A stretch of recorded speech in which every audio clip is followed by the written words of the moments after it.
I'm going to give you today a brief overview of a groundbreaking new technology called age-lock vitality and the dramatic benefits this vitality product has for athletes.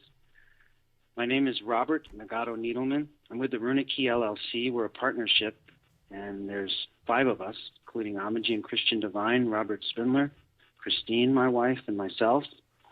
And my background is in molecular biology. I did my BS at Brown University with honors, and then I attended the PhD program at the University of California, San Francisco in molecular biology and biochemistry with the National Science Foundation Fellowship.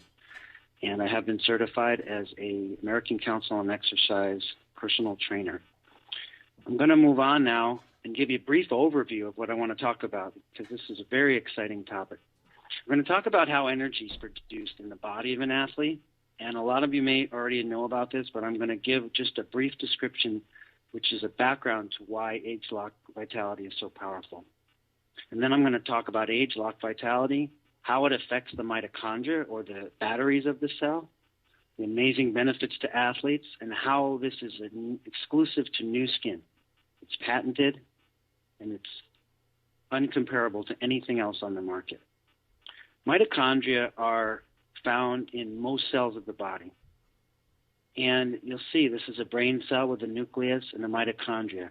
And the mitochondria use oxygen and the breakdown products of our diet, the carbohydrates, fats, and proteins, and how they're digested, combines that with oxygen and produces this high-energy molecule called ATP, or adenosine triphosphate.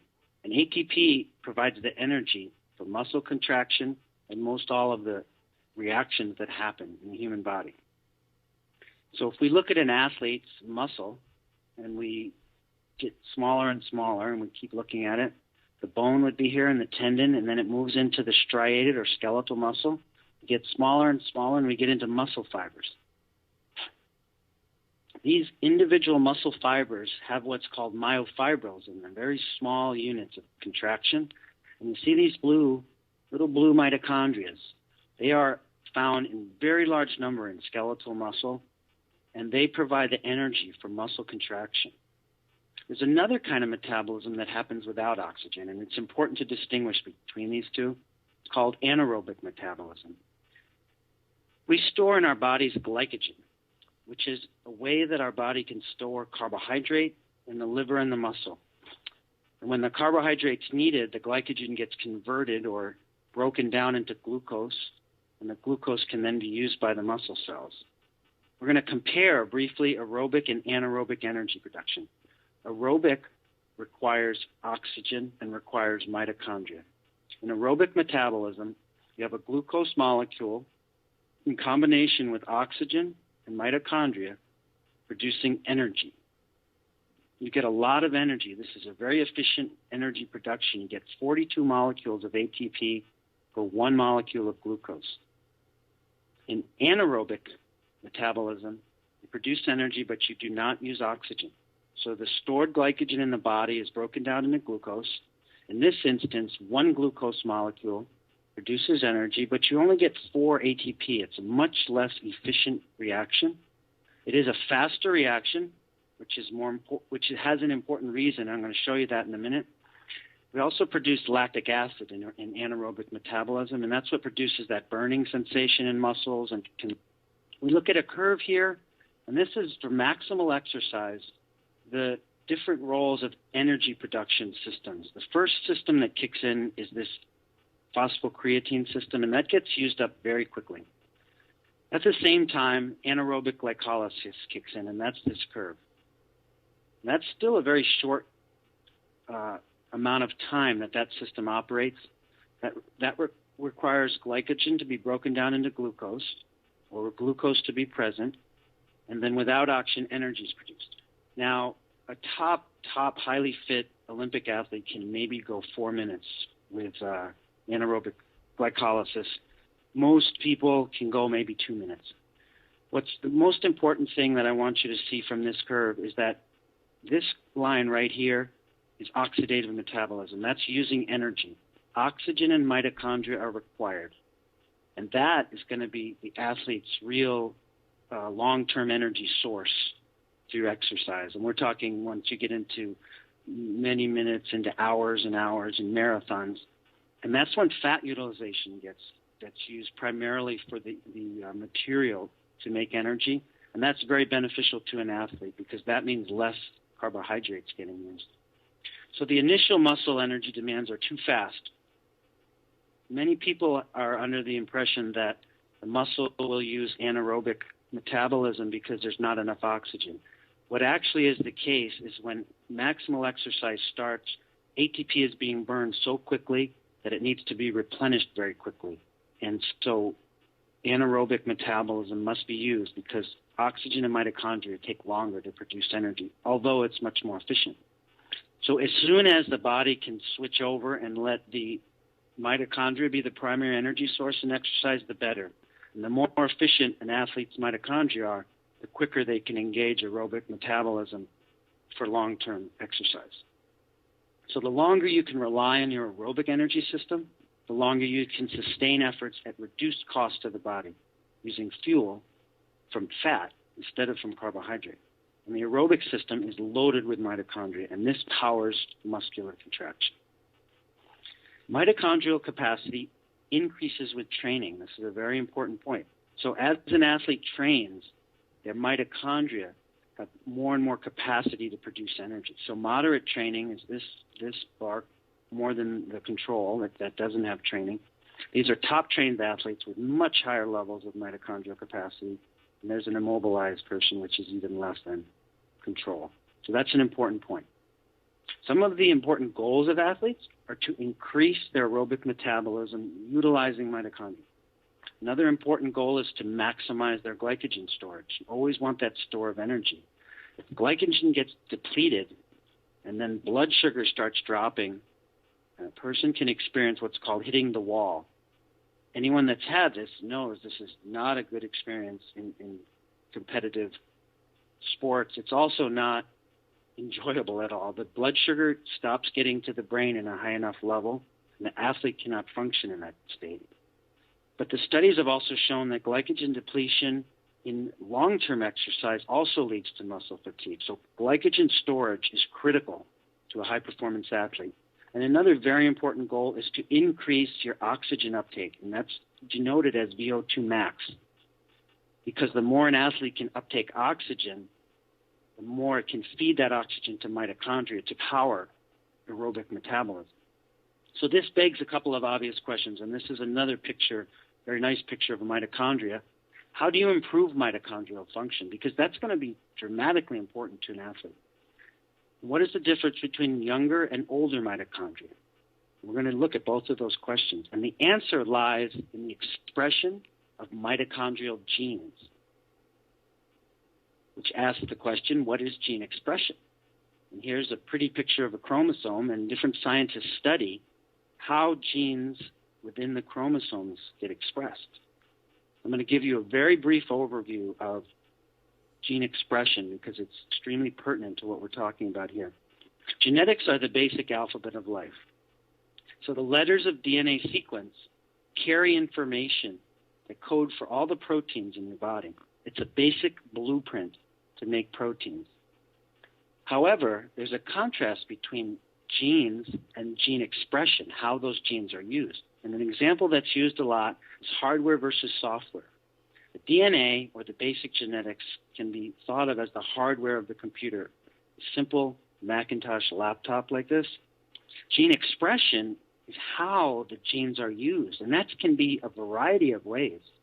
So a laptop can use Windows to run, can run Mac software, many different ways. There are many interpretations of the basic blueprint of DNA. And the factor that affects it the most is the environment. And environment influences gene expression. These are two twins. There are many, many twin studies being done like this. These women have identical DNA, but they look very different. And the difference is they've had different environmental exposures. They've had different diet.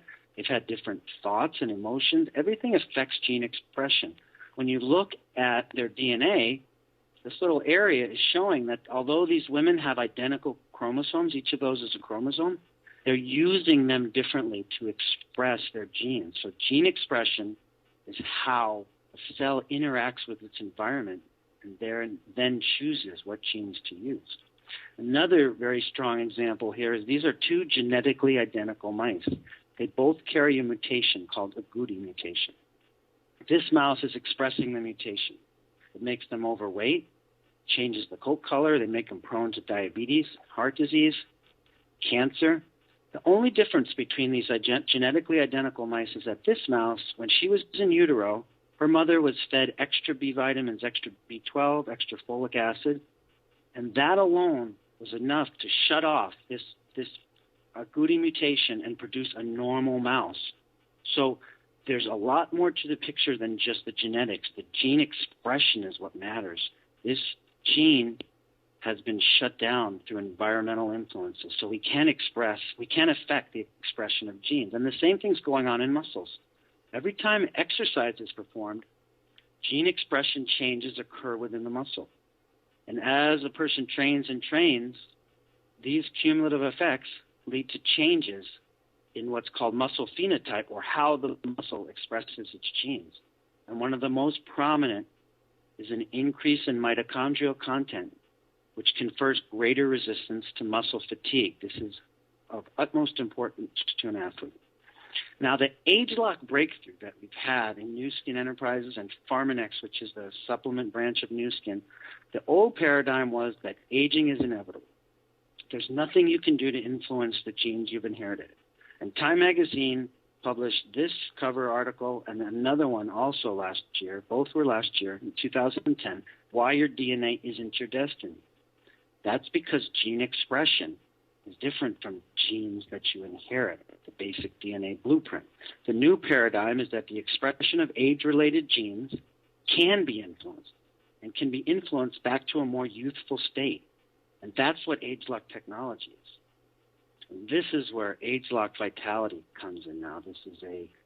The reason I say it's such a groundbreaking technology is we've never been able to affect aging at the source, at the genetic level of gene expression. And age-lock vitality produces three dimensions of vitality: physical vigor, mental acuity, and sexual desire.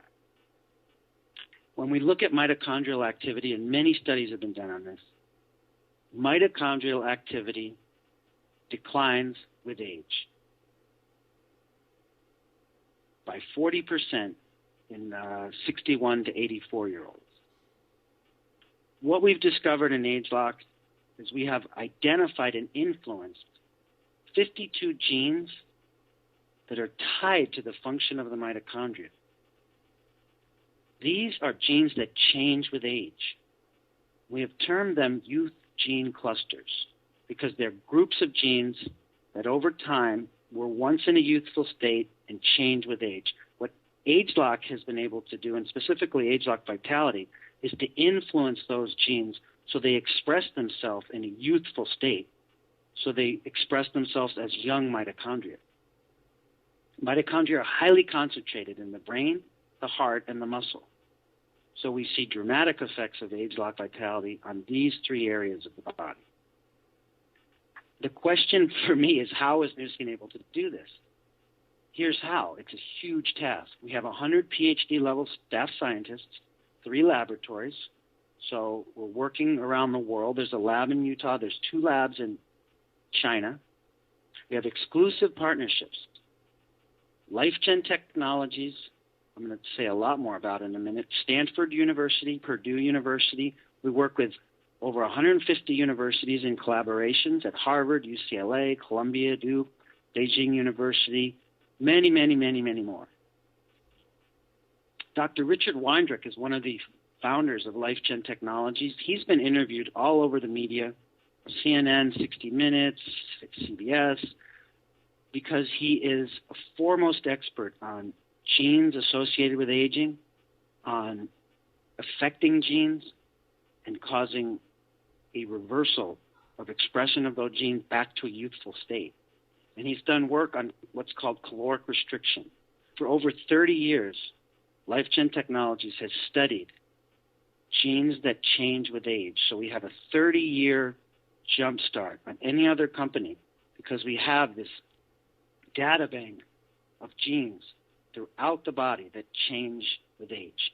LifeGen has patented this gene expression profiling and identified what we call youth gene clusters, as I said, and that's only because of the long-term research that's been done. And here's the technology. This gene chip right here, it's called an Affymetrix chip or a gene chip. It costs about $10,000 to run this experiment one time, so you need to be a very wealthy company also to be able to do this. This little area contains all 20 to 20,000 human genes. The entire human genome is on that little chip. And this is called a DNA microarray. And that shows the gene level expression of all of the genes in the human genome. And when you know which genes are the youth gene clusters, which is no easy task, you can then look at their specific expression and generate this DNA heat map that shows you which genes are highly expressed and which genes are less expressed. So now that we know the genes in mitochondria that change with age, we can look at youthful gene expression, and these are those 52 genes, each one in one of these little bands, and older gene expression, each one in these little bands, and you can screen for ingredients based on this kind of a gene modulation experiment. Nobody else can do this because they don't know the youth gene cluster. Now, as you can see, ingredient number 4 produces a very similar pattern to the youthful gene expression pattern. So young mitochondrial gene expression and old mitochondrial gene plus adding ingredient number 4 produces a profile very similar to young mitochondria. We're literally resetting the youth genes back to youth. And this is about balance. It's not about one gene. Any company that says they found the gene for aging is inaccurate. Genes work in groups, and this is balance. So we're turning down genes that accelerate aging, and we're turning up genes that preserve youthfulness. So when you make a product that affects a youth gene cluster, you have to turn down the right genes and turn up the right genes. And when we look at the studies being done now, age block vitality improves physical endurance. Well, this is on a 5-week study, 63% increase in time to exhaustion on the treadmill with age lock science. Muscle glycogen storage, we talked about how critical that is for an athlete, is increased 57% with age lock vitality. Mitochondrial enzymatic activity, that means the enzymes in the mitochondria, when they're measured, are more active, which means mitochondria are working more efficiently. 36% increase on age lock vitality. And cognitive function goes up dramatically. This is the placebo control, and this is on age lock vitality, and this is based on the composite cognition index. So in addition to all the endurance and physical benefits to an athlete, to have increased cognitive function and stronger focus is critical to a high-level athlete. I'm going to go over the ingredients. Cordyceps CS4 mushroom, it's the most prized medicinal mushroom outside of China, and Nu Skin has exclusive rights to the CS4 strain. This is the only strain recognized by the Chinese government. It's under intellectual property protection by Nu Skin. So this strain, which is the closest to the ancient strain used in China, is only in age lock vitality. You cannot find CS4 in any other product. Pomegranate fruit extract. When you test pomegranate fruits, when you have the ability, the biochemistry to test, 99% on the market are found inactive. We have a patented proprietary extraction process. And we know this is an active product because we show it by the effect on the gene expression in the mitochondria. Pharmanex Asian ginseng root. It's RB1, one of the most active components in ginseng, proprietary, unique, biologically active extract. But all of these are chosen through these gene modulation studies. On top of that, we have patented the blend. So even if I gave 5 people the same ingredients to make a cake, all of those would come out differently because the recipes would be different. We have the recipe to affect the youth gene cluster of the mitochondria. Age-Lock Vitality has been HFL Sports Science Bioresearch certified for no stimulants or banned substances. Chosen, as I said, through these gene modulation experiments. Only Nu Skin can do this. We have 30 years of research with many, many, many scientists, and we know the genes that change with age. To give you an idea of the quality of our company, Pharmanex, we also have a study with highly elite athletes, U.S. Navy SEALs, taking one of the age-lock ingredients, age-lock vitality, CS4 cordyceps, 6 weeks, increased their VO2 max.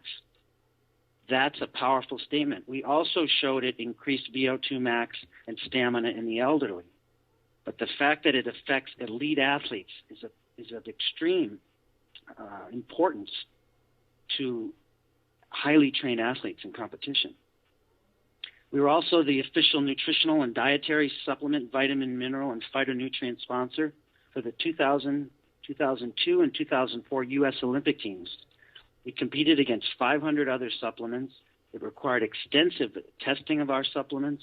This was not something you buy a sponsorship. You have to earn this from the Olympic Committee, and Pharmanex did this for 3 consecutive Olympic teams, or training years.